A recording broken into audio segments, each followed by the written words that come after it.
The gunshot didn't echo twice. Li Zhuwan staggered once, then slid down the side of his black Mercedes, blood soaking through his white shirt. The underground garage fell silent. Too silent. Lakeisha Bell froze behind a concrete pillar, her chest tight, her hands shaking. 20 feet away, the most feared Korean Mafia boss in the city was bleeding out. Near the stairwell, his partner Hana stared at him and did nothing. "I can't," Hana whispered into the dark. "If I call anyone outside our circle, we're dead." Another car engine revved somewhere above them. Zhu Wan lifted his head just enough to see Lakeisha. His eyes met hers, not commanding, not cold. "Go." Lakeisha took one step back, then she stopped, because she understood something Hana didn't. Sometimes the most dangerous choice isn't breaking the rules, it's obeying them. And in the next few minutes, Lakeisha Bell was about to do the one thing his own people refused, a decision that would save his life and make sure she could never stay in it. If this story of impossible choices and dangerous loyalty grabbed you, make sure to hit that subscribe button for love and tension. What you're about to witness is a woman who learned that sometimes saving someone means breaking every rule they live by. Jump into the comments. I need to know, would you risk everything for someone who avenged your past? Now, let me take you back to where this all began.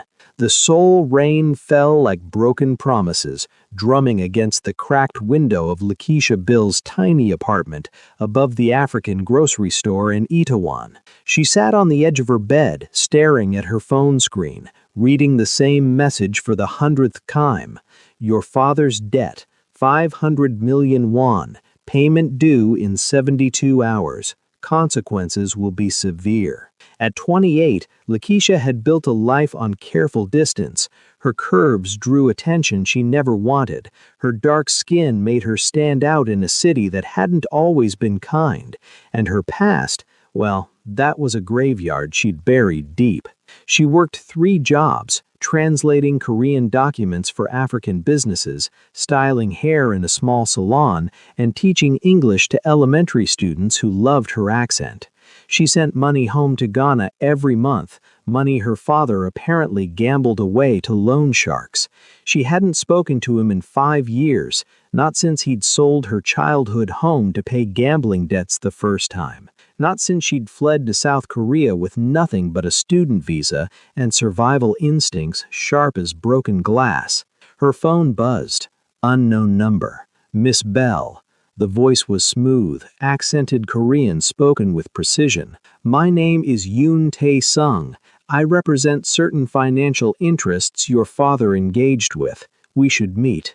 "I don't have anything to do with my father's choices," Lakeisha said, keeping her voice steady even as her hands trembled. She'd learned long ago that showing fear was blood in the water. "Your father listed you as collateral, a traditional approach perhaps, but binding nonetheless. Tomorrow, 8 p.m., Songdo Club in Gangnam. Come alone or we visit your salon, your students, your roommate." The line went dead. Lakeisha sat in the darkness, rain painting shadows across her brown skin. She'd escaped abusers before, men who'd seen her body as commodity, who'd hurt her in ways that still woke her screaming. She'd clawed her way to something resembling peace, and now her father's weakness was dragging her back to hell. But she wasn't the same broken girl anymore. The Songdo Club pulsed with bass-heavy K-hip-hop, its interior bathed in crimson light that made everything look like it was bleeding. Lakeisha wore a simple black dress that hugged her full hips and emphasized her small waist, her natural hair pulled back in a sleek bun. She'd learned to armor herself in confidence, even when terror gnawed her insides. Yoon Tae-sung waited in a private booth on the 2nd level, his suit expensive enough to feed a family for months. 2 men flanked him, stone-faced and bulging with concealed weapons. But it was the man sitting beside Yoon that froze Lakeisha's breath. Lee Ju-mun looked like violence wrapped in silk, Sharp cheekbones, eyes dark as midnight water, black hair styled back to reveal a face that could have sold cologne or ordered executions with equal ease. His tattoos crept up his neck, traditional Korean dragons intertwined with chrysanthemums.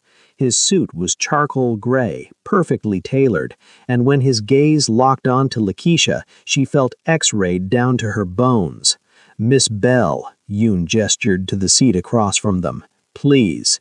Lakeisha sat, spine straight, meeting Ju-won's stare without flinching.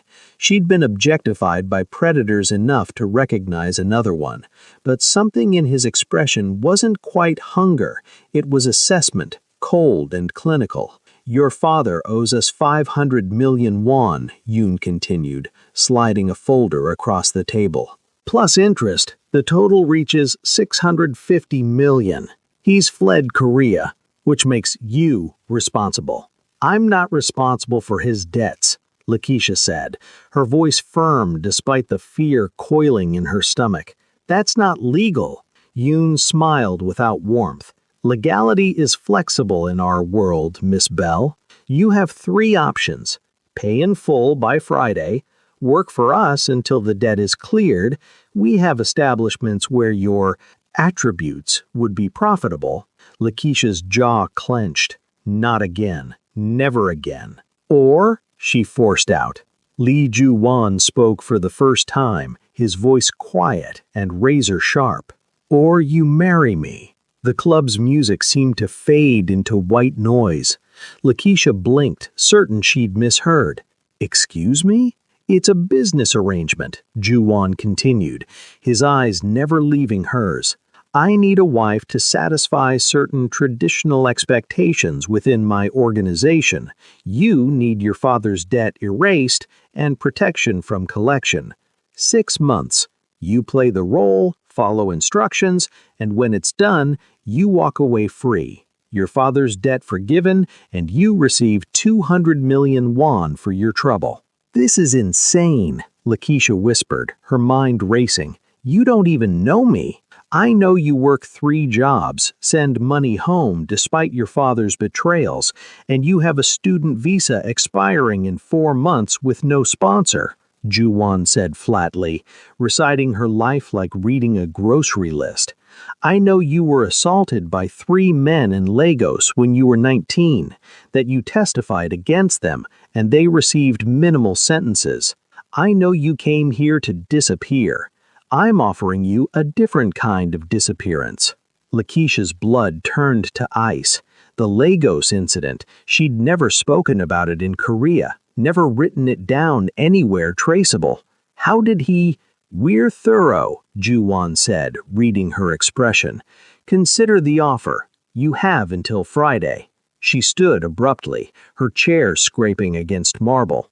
"I'm not for sale. Everyone's for sale, Miss Bell." Yoon's smile was a slash across his face.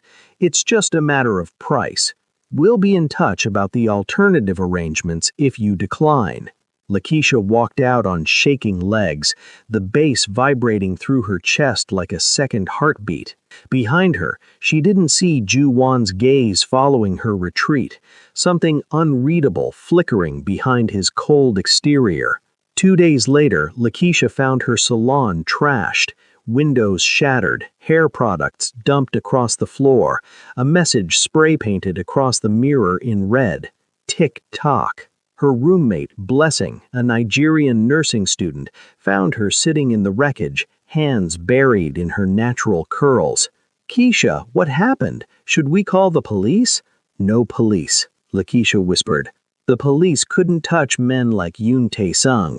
She'd learned that lesson in Lagos, watching her abusers walk free after serving 18 months for what they'd done to her and 2 other women. Her phone buzzed. A photo message. Her elementary students leaving school. A black sedan parked across the street, too close.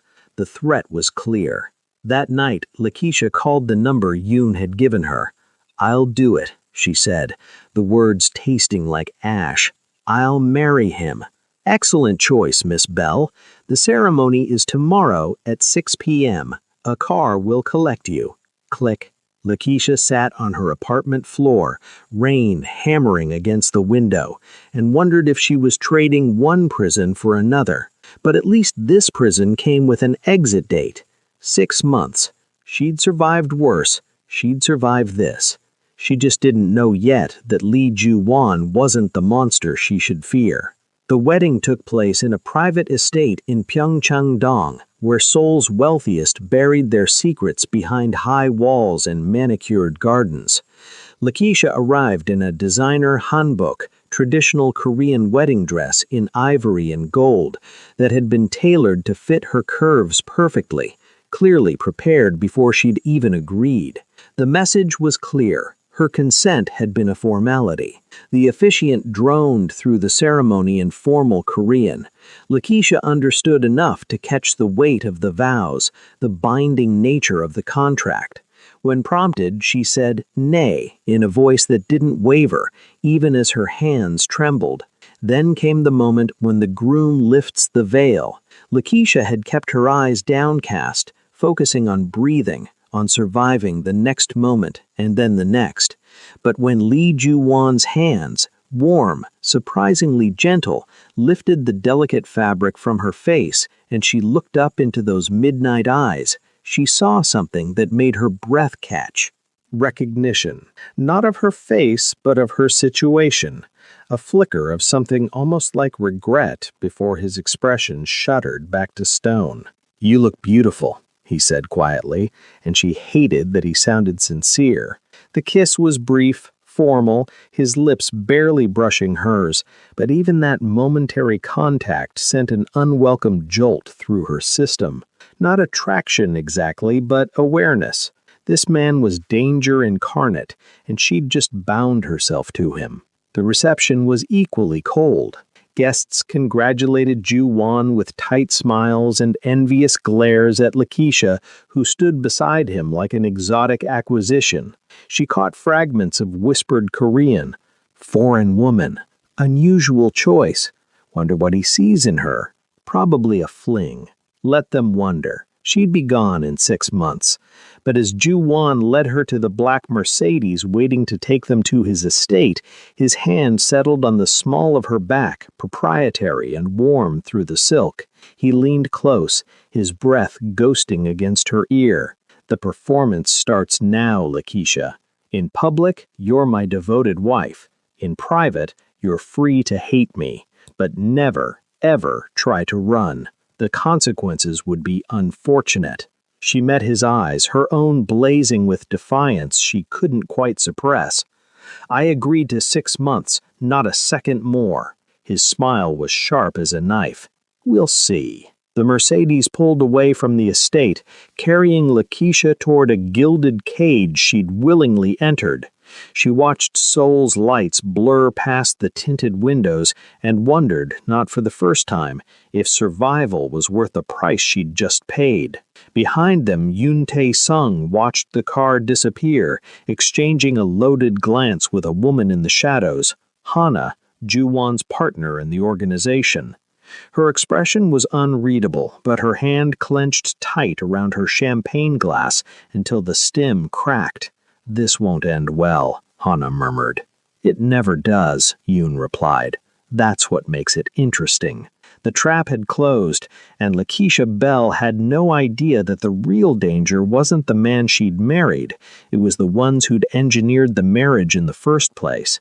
The Hanam-dong estate sprawled across a hillside like a sleeping dragon, all clean lines and floor-to-ceiling windows that offered panoramic views of the Han River. Lakeisha had seen wealthy homes before, but this was something else. Minimalist luxury that whispered rather than shouted its price tag. Everything was black, white, or gray, from the Italian marble floors to the custom furniture that probably cost more than she'd earn in a lifetime. A housekeeper, an older woman named Mrs. Beck, who spoke no English, led Lakeisha to the master bedroom on the 3rd floor. The space was enormous, dominated by a king-sized bed with charcoal silk sheets and a sitting area that overlooked the glittering city below. Her suitcase, The battered thing she'd brought from her apartment looked obscene against all this perfection. Li Ju-wan appeared in the doorway 20 minutes later, having shed his wedding jacket for a simple black t-shirt that revealed the full extent of his tattoos. Dragons coiling up both arms, disappearing beneath the fabric. He looked younger this way, less like a mafia boss, and more like the dangerous men who'd lurked in Lagos nightclubs, the ones Lakeisha had learned to avoid. "Your things will be moved to the guest room down the hall," he said without preamble, pouring himself whiskey from the bar cart. "I don't share a bed unless I choose to. This room is mine." Relief and indignation warred in Lakeisha's chest. "Fine by me. I don't want to be anywhere near you." Something flickered across his face. Amusement, maybe? Good. We understand each other. He downed the whiskey in one smooth motion. Rules. You don't leave the estate without security. You don't speak to media. You attend events when I require it. Play the loving wife and keep your mouth shut about business. In exchange, you're fed, clothed, and safe. Break the rules, face consequences. Simple. "I'm not a dog," Lakeisha snapped, her accent thickening with anger, Ghanaian inflections bleeding through the British English she'd perfected. "I'm a human being who got trapped by circumstances. Don't talk to me like I'm property." Ju-wan set down his glass with a sharp click, his eyes hardening. In 3 strides, he crossed the space between them, invading her personal bubble until she could smell his cologne, something dark and woody that made her pulse kick up despite herself. He wasn't touching her, but his proximity was a threat all its own. "You are property, Lakeisha," he said softly, each word precisely enunciated. "You're an asset I purchased to solve a problem. The moment you walked into Songdo Club, you became part of my world, and in my world, assets that malfunction get liquidated." She should have been terrified. Part of her was. But a larger part, the part that had survived Lagos, that had rebuilt herself from nothing, refused to cower. "Then liquidate me, because I won't be broken again. I've already been through hell. Your threats are just noise." For a long moment, they stood locked in a silent battle of wills, her brown eyes blazing into his black ones. Then, unexpectedly, Ju-wan stepped back, something shifting in his expression. "You're not what I expected," he said, and this time his voice lacked that razor edge. "Most women in your position would be crying or begging by now." "I'm not most women," Lakeisha replied, forcing her heartbeat to slow. "I learned a long time ago that tears don't stop monsters. Action does. So if we're stuck in this arrangement, here's my rule. Respect goes both ways, or you'll have 6 months of hell. Your choice." A smile ghosted across his lips, there and gone. "I think I'm starting to understand why my background check flagged you as difficult." "Your background check doesn't know half of what I survived," Lakeisha said quietly. "Those men in Lagos, they thought they owned me too, but I'm still here, and they're rotting in their own misery. Remember that." Ju-wan studied her for another heartbeat, then nodded once. "Your room is 2 doors down. Mrs. Bake will show you. Breakfast is at 7. Don't be late. I hate tardiness." He moved toward the door, then paused. "And Lakeisha, that fire in you, keep it. You'll need it." He left, and Lakeisha released a breath she hadn't realized she'd been holding. Her hands were shaking, adrenaline crash hitting hard. She'd just challenged a mafia boss in his own home. Either she was brave or suicidal. Time would tell which. The first week passed in a strange, suspended reality. Lakeisha's days developed a rhythm. Wake at 6, avoid Ju-wan at breakfast by eating earlier, spend mornings reading in the extensive library, afternoons wandering the estate's gardens under the watchful eyes of security, evenings alone in her room. The guest bedroom was smaller than the master, but still luxurious. Queen bed with Egyptian cotton sheets, ensuite bathroom with a tub big enough to swim in, and a walk-in closet that had been stocked with designer clothes in her exact size. Everything fit perfectly. Everything was expensive. Everything felt like chains wrapped in velvet. Ju-Wan was largely absent, conducting his business in the city. When their paths crossed, they maintained icy politeness. He didn't threaten her again, but his presence alone was reminder enough of the power dynamic. It was on the 8th night that Lakeisha woke to sounds from the master bedroom, breaking glass, a shouted curse in Korean, then silence. She lay in her bed debating. Not her problem, not her business, but something, maybe stupidity, maybe curiosity, made her slip out of bed and pad down the hallway in her sleep shirt and shorts. The master bedroom door was ajar. Through the gap she could see Ju-Wan sitting on the floor beside his bed, surrounded by broken whiskey bottle fragments, his head in his hands. Blood dripped from his right palm where he'd apparently cut it. "You're bleeding," Lakeisha said from the doorway. His head snapped up, eyes wild for a moment before recognition settled in. "I didn't hear you." His voice was rough, raw in a way she'd never heard. "You're drunk." Astute observation, but he didn't move to get up, just stared at the blood pooling in his palm like he'd forgotten how injuries worked. Against her better judgment, Lakeisha entered the room and crouched beside him, carefully avoiding the glass. "Let me see. I've patched up worse in worse places," she interrupted, gently taking his hand. The cut was deep but clean, slicing across his palm below the thumb. "Do you have a first aid kit?" He gestured vaguely toward the bathroom. Lakeisha retrieved it, then set about cleaning and bandaging the wound with practiced efficiency. She'd learned field medicine by necessity in Lagos after the attacks, when hospitals asked too many questions. Ju-Wan watched her work in silence, his breathing gradually evening out. This close, she could see details she'd missed before. A scar through his left eyebrow, the fine lines around his eyes that suggested he was older than his smooth skin implied, maybe mid-30s. And something else, exhaustion so bone-deep it radiated off him like heat. "Why are you helping me?" he asked quietly. Lakeisha tied off the bandage with more force than necessary.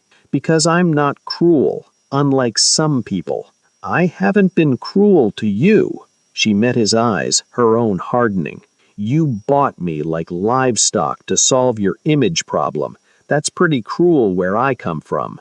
"I saved you from your father's debt," he countered, but there was no heat in it. "Just weariness. You trapped me in a different cage," Lakeisha replied. She should have gotten up and left. Instead, she found herself asking, "Why do you drink alone in the dark?" For a long moment, she thought he wouldn't answer. Then, ghosts. We all have them. It was the most human thing he'd said to her, and against every instinct screaming at her to maintain distance, Lakeisha understood. "Lagos gave me mine. What gave you yours?" Ju-Wan's laugh was bitter. "Soul, family, this life." He gestured vaguely at the opulent room. "Everything I built, everyone I've killed to build it. You think this empire doesn't have a price? Then why do it?" "Because I'm good at it." He looked at her, really looked, and Lakeisha saw something crack in his armor.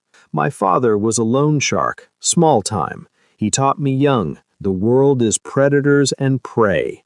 I decided I'd rather be the predator.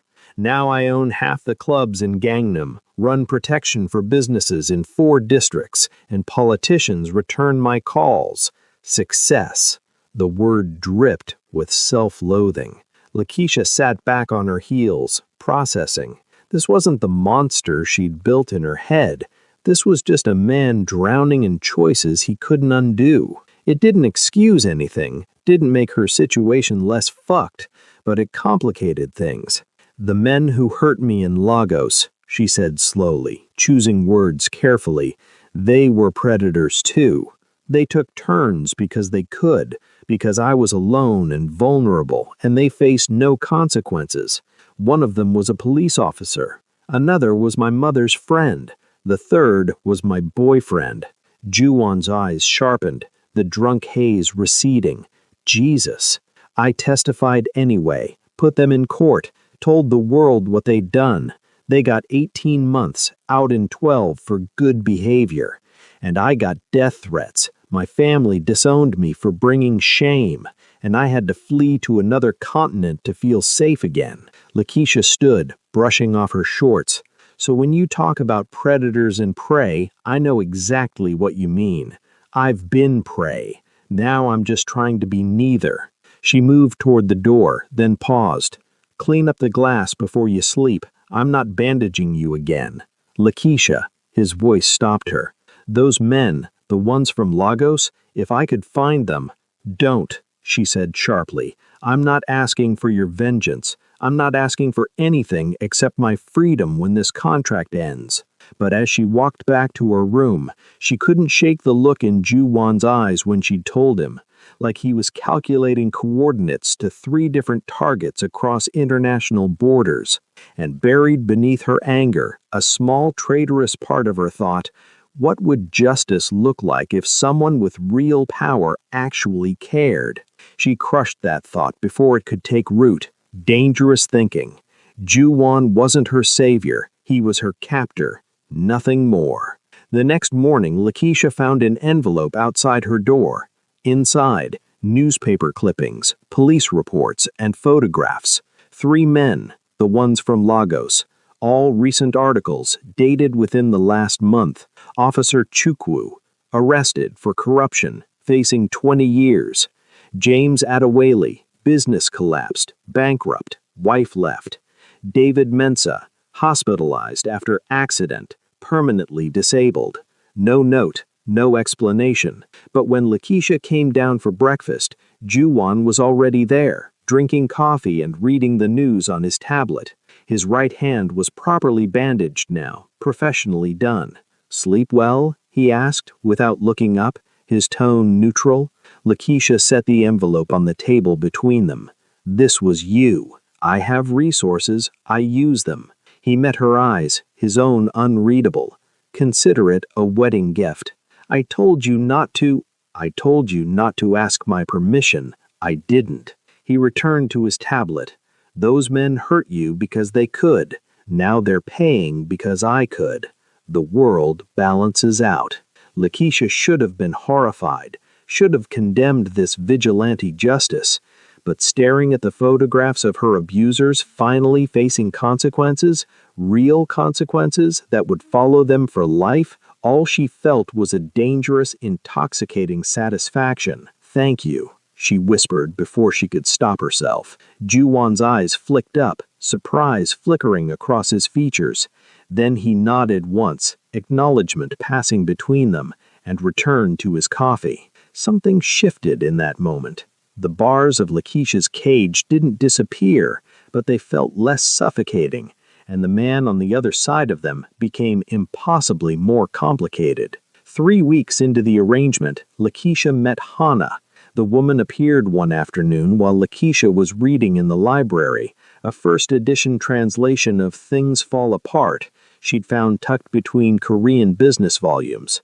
Hana entered without knocking, her presence announced by the sharp click of Louboutin heels against marble. She was beautiful in that soul-specific way. Pale skin, delicate features, expensive plastic surgery done so well it looked natural. Designer everything from her Chanel suit to her Hermes bag. But it was her eyes that caught Lakeisha's attention. Cold, calculating, assessing Lakeisha like one might examine produce at a market. "So you're the bride," Hana said in perfect English, her accent American-educated. "I'm Hana, Juwon's partner." "Business partner?" Lakeisha asked, setting down her book but not standing. She'd learned in Lagos that showing deference to hostile women only encouraged them.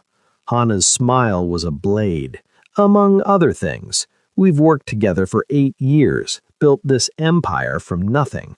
Before you, I was the one people expected him to marry." "Ah, That explained the venom. I'm not here by choice, Lakeisha said evenly. This is a contract. 6 months, then I'm gone. So whatever threat you're about to make about staying away from him or knowing my place, save it. I know exactly where I stand. Something flickered in Hannah's eyes. Respect, maybe, or reassessment. She moved to the window, looking out over the estate grounds. You're different from what I expected. Most women in your position would be either terrified or gold-digging. You seem neither. I'm surviving, Lakeisha replied. It's what I do. Juwan told me about Lagos. Hannah's tone shifted, losing some of its edge. What happened to you, and what he did about it. Lakeisha tensed. He shouldn't have told you that. He tells me everything. We don't have secrets. Hannah turned, and her expression was complex. Jealousy mixed with something like curiosity. He's never intervened in someone's personal vendetta before. Never used organization resources for something so sentimental. You intrigue him. I'm a contract obligation, nothing more. Keep telling yourself that. Hannah's smile returned, sharp as ever. But I've known him a long time. I've seen how he looks at you when you're not watching, like you're a puzzle he can't solve. She moved toward the door, paused. A word of advice from one woman navigating this world to another. Don't fall for him. Juwan destroys everything he touches. It's not malice, it's just who he is. The best thing you can do is serve your 6 months and run. After she left, Lakeisha sat in the library for a long time, Hannah's words echoing. She hadn't imagined the complexity between them. Ex-lovers, maybe, or unrequited feelings on Hannah's side. Either way, it added another layer of complication to an already impossible situation. But Hannah was wrong about one thing. Lakeisha wasn't in danger of falling for Lee Ju-won. She was in danger of understanding him. And understanding, she'd learned, was the first step toward caring. She needed to be more careful. The first public appearance as Ju-won's wife came 2 days later, a charity gala at the Sheila Hotel benefiting children's hospitals. Lakeisha wore a crimson gown that had been delivered that afternoon, form-fitting with an elegant train, her natural hair styled in an updo that took Mrs. Beck 3 hours to perfect. Diamond earrings, real ones, Ju-won had noted casually, completed the look. When she descended the stairs, Ju-won was waiting in the foyer, devastating in a custom tuxedo. His eyes traveled over her slowly, appreciation clear in his expression. "You'll be the most beautiful woman there," he said quietly. "I'm the decoration on your arm," Lakeisha replied, but there was less venom in it than before. Might as well be an attractive one. In the limousine, Ju-won briefed her on who would be attending. Politicians, chaebol heirs, fellow crime bosses masquerading as legitimate businessmen. Smile, nod, let me do the talking. If anyone asks about our relationship, we met through mutual friends, fell in love quickly, married despite cultural differences because love conquers all. The sarcasm in his voice was palpable. Love conquers all, right, Lakeisha repeated dryly. Can you sell it? She turned to look at him fully. I survived 3 men assaulting me and put them in court afterward. I rebuilt my life in a foreign country with no family support. I think I can pretend to love my husband for a few hours. Something passed across his face. Admiration, maybe. You're stronger than most of my men. Your men haven't had to be. The gala was exactly as oppressive as Lakeisha anticipated. Curious stares followed them everywhere, whispers trailing in their wake. She caught fragments of Korean, his African wife. Unusual choice. Wonder how long it'll last. She'd become fluent enough in the language over the years to understand she was being discussed like a fascinating exotic pet. Ju-won's hand stayed firm on her waist, possessive and warm. To outsiders, they looked like besotted newlyweds. Only Lakeisha felt the tension in his grip, the performance beneath the performance. They were circulating through the crowd when a drunk businessman, some chaebol heir with too much soju in his system, blocked their path. "FIANCEE," he slurred in Korean, swaying. Introduce me to your beautiful bride. Assemblyman Park, Juwan replied coolly. This is my wife, Lakeisha. Park's eyes raked over her in a way that made Lakeisha's skin crawl.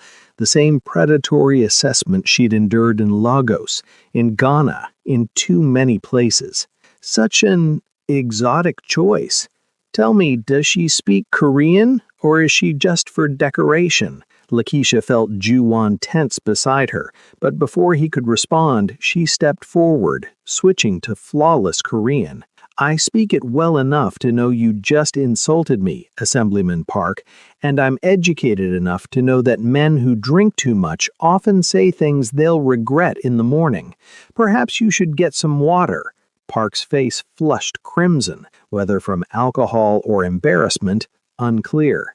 Around them, several people had stopped to listen, including Hana, who watched from across the room with an unreadable expression. I didn't mean, Park stammered. Of course you didn't, Lakeisha said smoothly, switching back to English, her smile pleasant and absolutely deadly. Just a cultural misunderstanding. Now, if you'll excuse us, my husband and I were just leaving. She took Juwan's arm and steered him away, feeling the weight of dozens of eyes following their exit. Once they were in a quiet corridor, Juwan stopped her, turning to face her with an expression she couldn't quite read. That was necessary, Lakeisha finished. I'm not going to stand there and let drunk men disrespect me. Not anymore. If that damages your reputation, I'm sorry, but I'm done being quiet. To her shock, Juwan smiled, a real smile, reaching his eyes. That was perfect. Park's been trying to undermine me for months. You just humiliated him in front of half of Seoul's political elite. He laughed, the sound genuine and surprised. You're magnificent when you're angry. Lakeisha felt heat creep up her neck that had nothing to do with the champagne she'd been sipping. I just did what I had to do. No, Juwan said, his hand coming up to cup her cheek, a gesture so unexpected and gentle that Lakeisha froze. You did what you wanted to do. There's a difference. And it was extraordinary. For a moment they stood like that, his hand warm against her skin, something electric and dangerous crackling between them. Then Hana appeared at the end of the corridor, her expression carefully neutral. We should go. There's a situation that needs your attention. Juwan dropped his hand, the moment shattering. I'll be right there. He looked at Lakeisha. Take the car home. I'll catch a ride with Hana. After he left, Lakeisha stood alone in the corridor, her cheek still tingling where he'd touched her, her heart doing complicated things in her chest. Don't fall for him, Hana's voice echoed. He destroys everything he touches. Lakeisha pressed her palm against the cool marble wall, forcing her breathing to steady. This was just a contract, just a performance. The warmth in his eyes when he'd called her magnificent meant nothing. It had to mean nothing, because if it meant something, she was in far more danger than she'd ever imagined. The situation Hana had mentioned turned out to be a territory dispute with a rival organization. Juwan didn't return until 3 a.m., and when he did, Lakeisha heard him in the shower for nearly an hour. She didn't ask about it the next morning, and he didn't volunteer information, but their dynamic had shifted after the gala. Conversations lasted longer than strictly necessary. He started joining her for breakfast, discussing books she was reading, asking about her life before Seoul. She found herself looking forward to those mornings, to the way his eyes crinkled when she made him laugh, to the intelligence behind his dangerous exterior. It was week 5 when everything changed. Lakeisha awoke at 2 a.m. to voices raised in argument somewhere downstairs. Her Korean had improved enough to catch fragments of, "You can't keep doing this," Hana's voice, sharp with anger. "My decision," Juwan cold and final. "Going to get yourself killed." Curiosity won over caution. Lakeisha slipped out of bed, padding silently down the hallway to the main staircase. Below, in Juwan's study, She could see them through the partially open door. Hana pacing like a caged animal, Ju-won behind his desk, his face carved from stone. "The Hwang family will not tolerate this expansion," Hana said in Korean, her voice tight. "You're pushing too hard, too fast. And for what? To prove something to the organization? To her? Leave Lakeisha out of this." "She's already in this," Hana snapped. "Everything's changed since you married her. You're distracted, making reckless decisions. I'm making strategic decisions. You intervened in Lagos, used organization resources for personal revenge. That's not strategy, that's emotion." Hana slammed her hands on the desk. The old Ju-won would never have done that. The old Ju-won knew better than to care. Silence stretched. Then, maybe the old Ju-won was missing something. Hana's laugh was bitter. "She's a contract bride who'll be gone in a month. Don't fool yourself into thinking it's more." Lakeisha should have retreated, should have returned to bed before they discovered her eavesdropping. Instead, she found herself frozen, Ju-won's words echoing. Maybe the old Ju-won was missing something. She was saved from discovery by the sudden arrival of another man, Yoon Tae-sung, the one who'd delivered the original ultimatum at Songdo Club. He burst through the front entrance, his usually composed demeanor shattered. "We have a problem," he announced in Korean. "The Hwangs hid one of our warehouses, 4 men dead, shipment stolen." The room's energy shifted immediately, all previous arguments forgotten. Lakeisha watched Ju-won transform from the man who'd held her face gently at the gala into something cold and lethal. "Assemble the crew," he ordered. "I want locations on every Hwang property by dawn." "This is war," Hana said quietly. "If we retaliate, there's no going back." They crossed the line. Ju-won's voice could have frozen water. "We respond or we look weak. Weakness in this business is death." He moved toward the door, then seemed to sense Lakeisha's presence. His eyes found hers on the staircase, and for a moment his expression softened, almost imperceptibly. "Go back to bed," he said gently. "This doesn't concern you." But it did concern her, because she'd heard Hana's accusation that Ju-won was distracted because of her, making reckless choices. And if his distraction got him killed, Lakeisha would be alone in a world that saw her as nothing more than a foreign widow, unprotected and vulnerable. She returned to her room, but didn't sleep. At dawn, she heard vehicles leaving the estate. Multiple cars, armed men, the machinery of violence rolling into motion. Ju-won didn't return for 3 days. Lakeisha spent that time in a state of suspended anxiety she hated herself for feeling. She shouldn't care if he lived or died. He was her captor, not her friend. The contract meant nothing beyond paper and ink. But she thought of his smile when she'd humiliated Park, his gentle touch on her cheek, the way he'd avenged Lagos without being asked. Actions that suggested he saw her as more than an asset. "Don't fall for him," Hana had warned. Too late, a traitorous voice in Lakeisha's head whispered. When Ju-won finally returned, it was late evening on the 3rd day. Lakeisha was in the library when she heard the front door open, heard Mrs. Beck's exclamation of concern in rapid Korean. She found him in the foyer, borne by Yoon, blood staining his white shirt, his face pale beneath its usual tan. A gash split his left eyebrow, and he moved with the careful precision of someone trying not to show how much they hurt. "I'm fine," he was telling Mrs. Beck in Korean, waving off her fussing. "Just need to clean up." "You're bleeding," Lakeisha said from the stairs, echoing her words from weeks ago when she'd found him drunk among broken glass. His eyes found hers, and something passed between them. Recognition, relief, something deeper. "It's not as bad as it looks.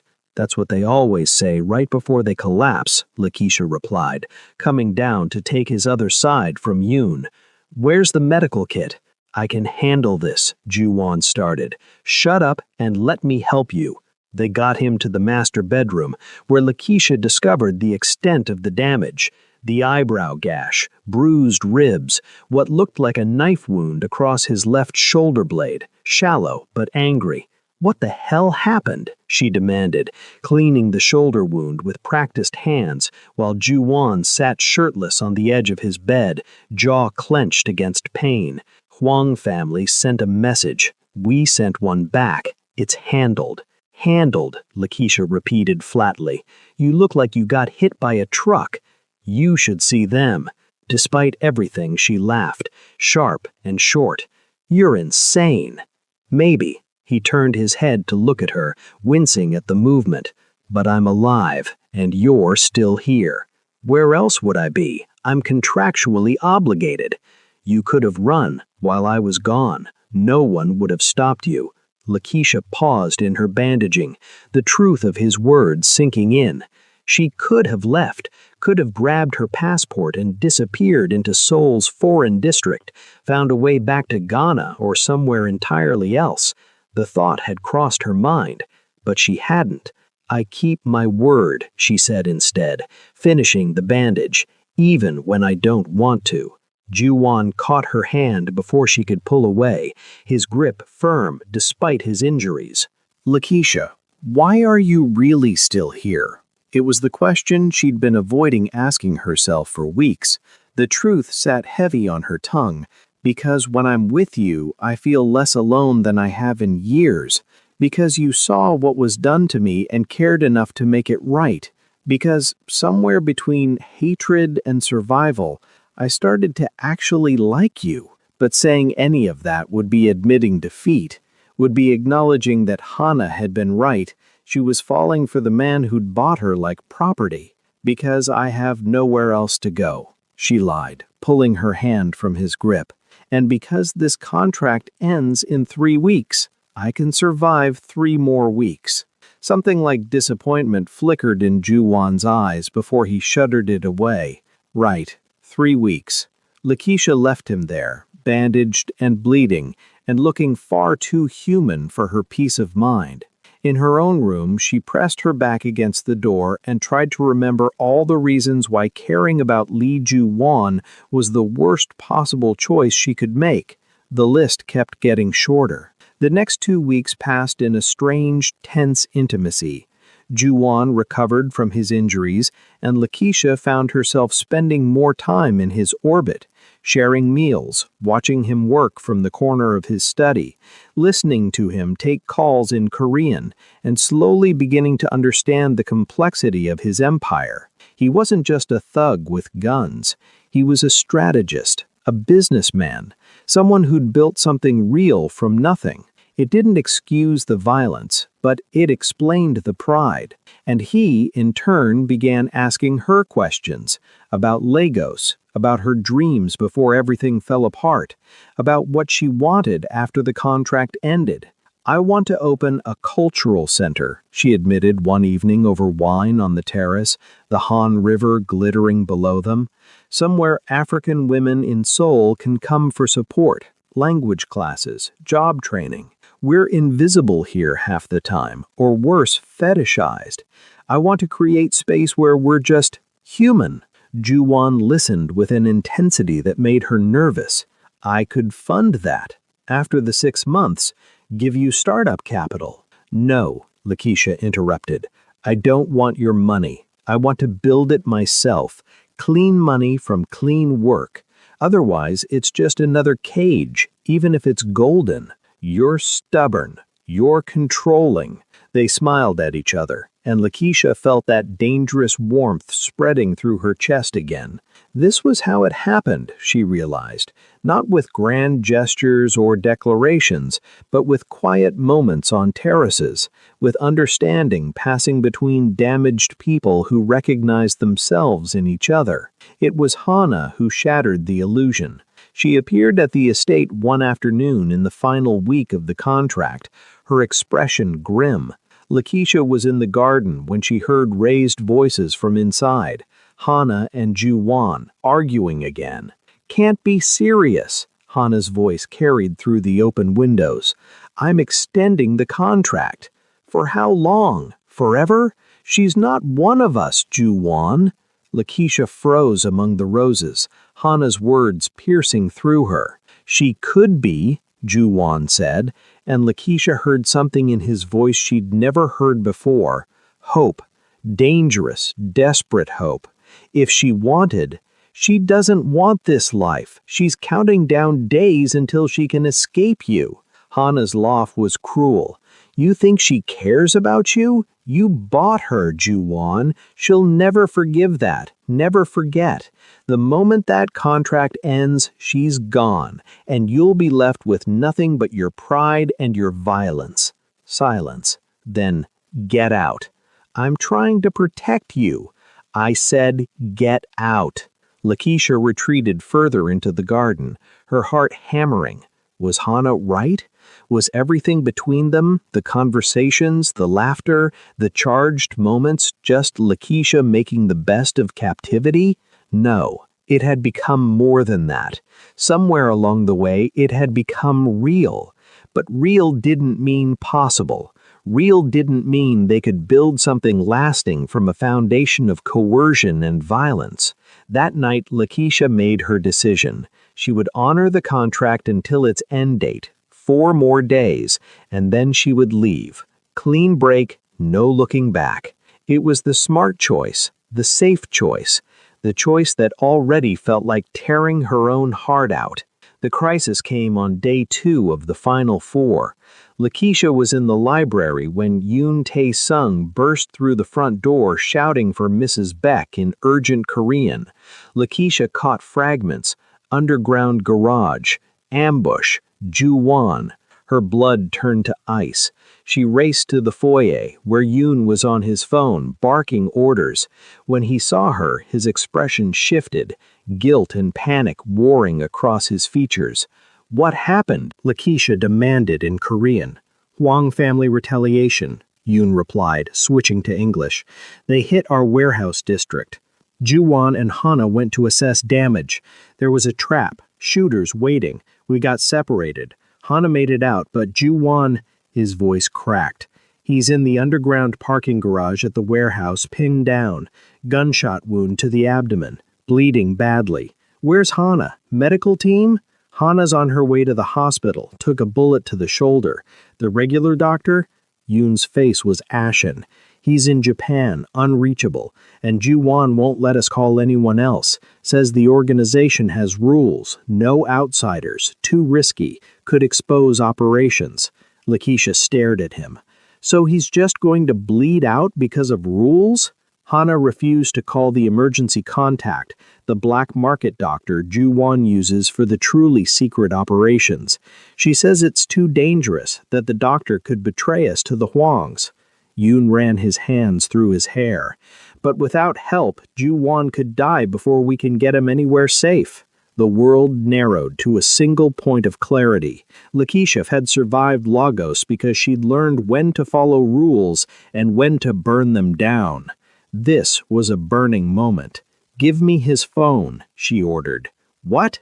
His encrypted phone, the one with his emergency contacts. Give it to me now.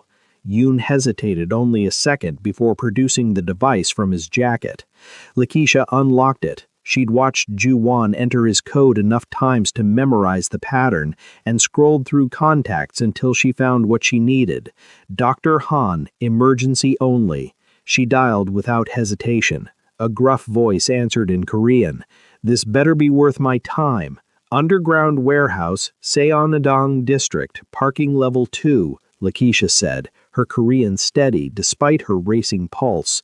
Gunshot wound, abdominal, severe bleeding. Get here in 20 minutes or your best client dies. Who the hell is this? Where's Ju-won? I'm his wife, and he's unconscious, Lakeisha lied smoothly.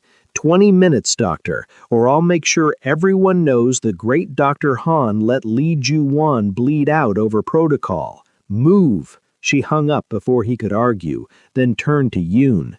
Take me to him, now.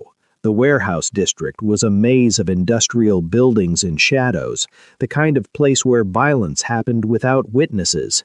Yoon drove like a demon through Seoul's streets, his usually composed face tight with fear. "If the doctor doesn't come," he started. "He'll come," Lakeisha said with more confidence than she felt. "I gave him no choice."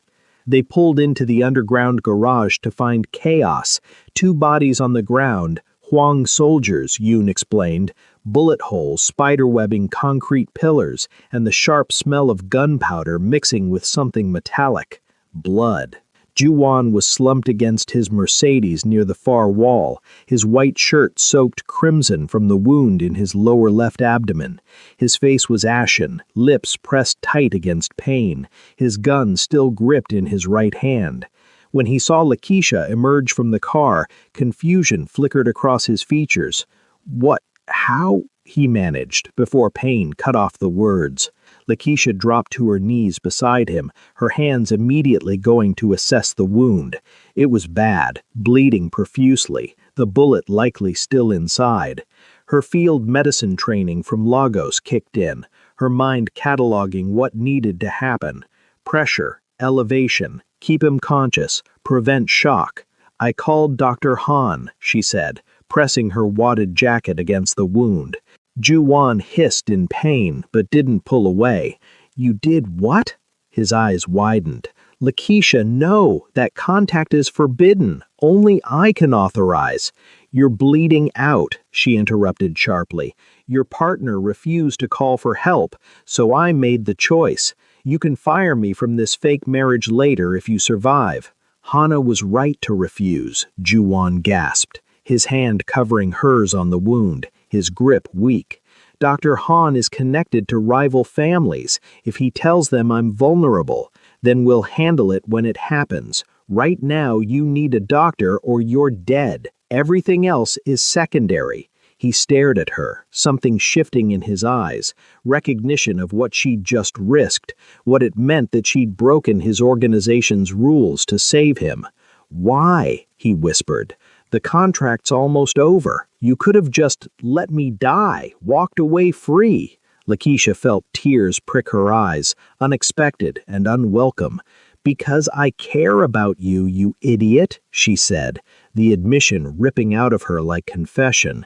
"I wasn't supposed to. I fought against it. But somewhere between your avenging Lagos and you calling me magnificent and these stupid breakfasts where you actually listened to me, I started to care. So no, I couldn't just let you die, even if it's the smart choice." Ju-won's hand tightened over hers, his blood warm and wet between their interlaced fingers. "Lakeisha, don't," she said, voice breaking. "Don't say anything romantic or profound. You're in shock and bleeding and—" The screech of tires announced Dr. Han's arrival. The doctor emerged from a nondescript van, medical bag in hand, his face grim and professional. He took one look at the scene and started barking orders at Yoon in Korean. Lights, tools, clear a space. For the next 40 minutes, Lakeisha held Ju-won's hand while Dr. Han worked, extracting the bullet, stitching vessels, administering blood plasma from supplies in his van. Ju-won drifted in and out of consciousness, his grip on Lakeisha's hand the only thing anchoring him. When it was done, Dr. Han stood, wiping blood from his hands. "He'll live, but he needs hospital care within 24 hours. This is just enough to stabilize him." He fixed Lakeisha with a sharp look. "You're the wife who called?" "Yes." "You've got steel in your spine, demanding I come like that." Ju-won chose well. He packed his equipment. "But tell him we're even now. I don't make house calls for anyone anymore after this. Too dangerous for all of us." After the doctor left, Lakeisha and Yoon got Ju-won into the car. He was conscious now, pale but stable, his dark eyes fixed on Lakeisha's face as she sat beside him in the back seat. "You saved my life," he said quietly. "You saved mine first," Lakeisha replied. "In Lagos. In different ways here. We're even. I don't think we'll ever be even." His hand found hers again, his thumb tracing circles on her palm. "Lakeisha, when the contract ends in 2 days—" "Don't," she interrupted, pulling her hand away. "Don't ask me to stay, please." Pain flickered across his face that had nothing to do with his gunshot wound. Why not? Because this, she gestured between them, at the blood on her clothes, at the violence surrounding them. This isn't sustainable. Today you got shot. Tomorrow it could be worse, and I can't— Her voice cracked. I can't watch someone I care about die in this world. I've already lost too much to violence. I won't lose more. I could leave, Juwon said desperately. Leave the organization. Start over. You'd be hunted, you know that, and you'd resent me eventually for taking you away from what you built. Lakeisha forced herself to meet his eyes. What we have is real, Juwon. I'm not denying that anymore, but real doesn't mean possible. Sometimes real just means painful. The car ride back to the estate passed in heavy silence, the weight of unsaid words pressing down on both of them. Juwon recovered quickly, his body younger and more resilient than his lifestyle suggested. By the final day of the contract, he was moving around the estate with only slight stiffness, the wound healing cleanly thanks to Dr. Han's skill. Lakeisha spent that last day packing her meager belongings. She was leaving behind all the designer clothes, the jewelry, everything Juwon had provided. She'd take only what she'd brought, her battered suitcase, her books, her dignity. He found her in the guest room that evening, watching the sunset paint the Han River gold and crimson. You're really leaving, he said from the doorway. Not a question. The contract ends at midnight. I'll be gone by morning. Juwon moved into the room, and Lakeisha was struck again by how beautiful he was, dangerous and damaged, and somehow still capable of softness when he looked at her. I'm extending your payment. 500 million won instead of 200, enough to start your cultural center and live comfortably for years. I told you I don't want— It's not charity, it's payment for saving my life. His eyes held hers. You broke my organization's rules, risked exposure from Dr. Han, and made a choice that Hana, my partner of 8 years, wouldn't make. That's worth more than money can measure, but it's all I have to give. Lakeisha felt tears threaten again. Juwon, I'm not asking you to stay anymore, his voice rough with emotion he wasn't bothering to hide. You're right, this world would destroy you, and I care about you too much to watch that happen. But I need you to know, what we had, even if it started wrong, even if it was built on a contract and coercion, it became real for me. You became real for me. You became real for me too, Lakeisha whispered.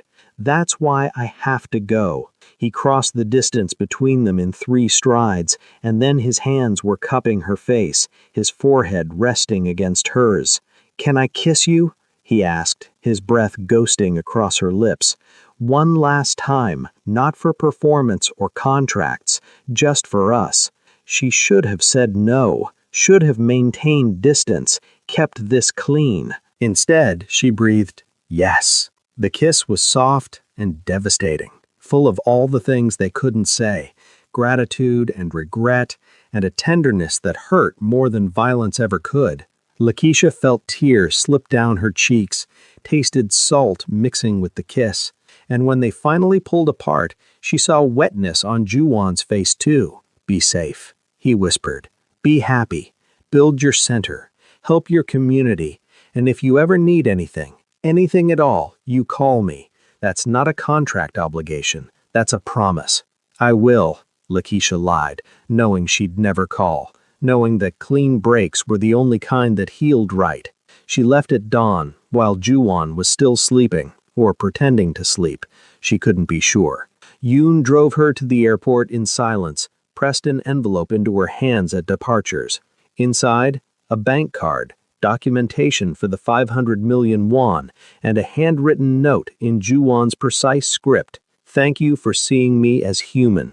No one else ever has. J. Lakeisha boarded the plane to Accra with tears streaming down her face and a heart full of a love she'd never be able to claim.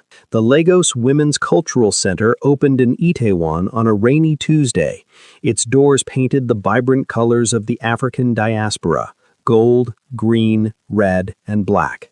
Lakeisha stood in the main room, watching women file in for the first workshop, Korean language lessons taught by volunteers, job training programs funded by clean grants she'd secured through legitimate channels. She'd used Juwon's money carefully, half for the center, half invested for sustainability. She hadn't touched a won for personal use. That felt important somehow, keeping this dream separate from that world. She was demonstrating the coffee station when the door chimed. Lakeisha looked up and froze. Hana stood in the entrance, elegant as ever in Burberry and Louboutins, looking wildly out of place among the center's warm, welcoming chaos. "We need to talk," Hana said in English. "It's about Juwon." Lakeisha's heart dropped. Is he hurt? "He's alive, but he's not well." Hana's expression was complex, worry mixed with something like respect. "He's been taking risks since you left, reckless ones, like he doesn't care if he lives or dies." "That's not my responsibility," Lakeisha said, but the words felt hollow. "I know, and I hated you for months, thinking you'd ruined him with your softness." Hana smiled without humor. "But then I realized you didn't ruin him. You showed him there's more to life than violence and power, and now he's stuck between two worlds, the one he knows and the one you made him want." "What do you want me to do about it?" Lakeisha asked, exhaustion creeping into her voice. "Go back? Give up everything I've built here?" "No, I want you to let him go, completely." Hana pulled out her phone, showed Lakeisha a photo.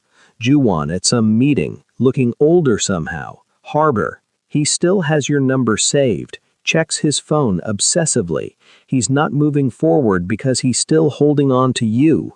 Lakeisha's chest tightened. "What would you have me do?" "Block him, delete everything, make it impossible for him to reach you. It'll hurt, it'll destroy him for a while, but eventually he'll heal, he'll move on. We both will." Hana's eyes were bright with unshed tears. "I loved him for years, you know. Still do in my way, but I was never strong enough to save him from himself. You were. Now be strong enough to let him go." After Hana left, Lakeisha sat in her office, staring at her phone. Juwon's contact was still there, unchanged. JJW, with a photo from the gala, both of them smiling, looking like the happy couple they'd pretended to be. She thought about Lagos, about the men who'd hurt her and the justice Juwon had delivered, about broken glass and bandaged hands, about a kiss that tasted like goodbye. Then she thought about the women in the other room, building new lives far from violence, and about the life she was building too, clean, independent, hers. With shaking hands, she deleted the contact, blocked the number, erased the photos. It felt like carving out her own heart, but it also felt like freedom. The center was thriving, expanding into a second location. Lakeisha had been featured in Korean news as a successful foreign entrepreneur, had secured government grants, had helped dozens of women find jobs in community. She dated occasionally, nothing serious, nothing that stuck. Her heart still belonged to a memory of a dangerous man who'd seen her as magnificent. One evening, sorting through mail, she found an unmarked envelope. Inside, a newspaper clipping. Lee Ju-won announces retirement from Seoul Business Council. Sources say the former nightclub mogul is relocating to Jeju Island to pursue quieter ventures. No comment on the sale of his Seoul properties or the dissolution of his organization. Beneath the clipping, a note in his handwriting. "I took your advice. Building something clean, something mine. Thank you for showing me it's possible. I hope you're happy. You deserve to be. J. P.S. I'll always remember you as the woman who saved my life by refusing to stay in it." Lakeisha pressed the note to her chest, tears flowing freely now. Across Seoul, in the direction of Jeju Island, she sent a silent wish. Be safe, be whole, find peace. And then she returned to her work, to the women waiting for her help, to the life she'd built from ashes and strength. The love had been real, the parting had been necessary, and somehow both truths could exist at once, beautiful and heartbreaking, like everything worthwhile in this complicated world. She'd learned in Lagos that survival meant making impossible choices. In Seoul, she'd learned that sometimes the hardest choice was letting someone go precisely because you loved them.